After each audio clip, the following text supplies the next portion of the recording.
Bonjour Michel Corneloup. Bonjour Bruno. Alors dites-moi, racontez-moi un peu comment vous êtes arrivé au bio. Oh là, comment je suis arrivé au bio? C'est d'abord par des amis qui étaient déjà dans le bio, qui m'en ont parlé. Et puis, comme je me suis occupé d'une association de lutte contre le cancer sur le Rouennais, j'ai fait un peu le parallèle en me disant que peut-être la meilleure façon d'éviter le cancer, c'est peut-être l'alimentation. Et donc, par cette association que j'ai présidée, j'ai fait venir le professeur Joyeux. Et donc la conférence du professeur Joyeux, c'est terminé, qui m'avait foutu la tête dans le bio.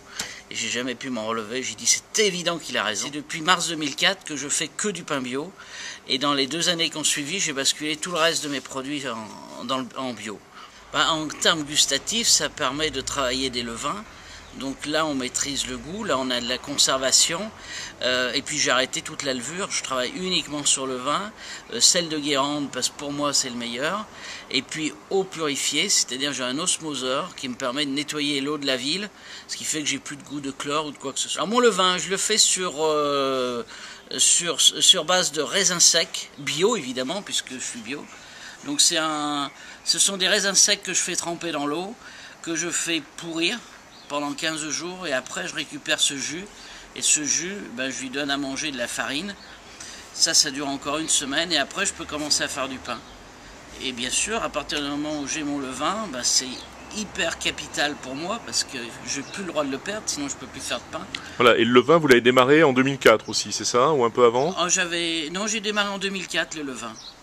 Et par contre, donc il faut le rafraîchir tous les jours de façon. C'est un peu, si on peut faire une comparaison, c'est un peu comme le vinaigre avec la mer.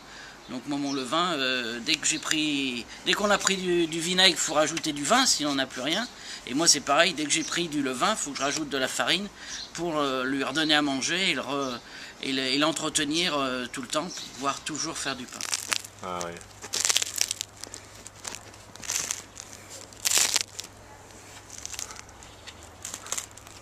Le chant du pain. C'est mes spécialités, ce sont toutes ces tourtes que je fais. Donc il y a d'abord eu la tourte d'Auvergne que je fais avec 25% de seigle, 75% de blé. Bien sûr le vin naturel, sel de Guérande, eau purifiée. Après j'ai voulu rajouter des graines, donc j'ai créé la tourte Saveur des Champs, dans lequel toujours même proportion de blé et de seigle, mais avec des farines plus typées. Et puis dedans je rajoute des graines, lin blond, lin doré, sésame toasté, millet pavot. Et puis il y a eu la colline du Colombier qui a ouvert à Aigrande, et Michel Troisgros m'a demandé de mettre au point un pain qui soit goûteux, croûte, une bonne croûte, longue conservation et un peu acide mais pas trop.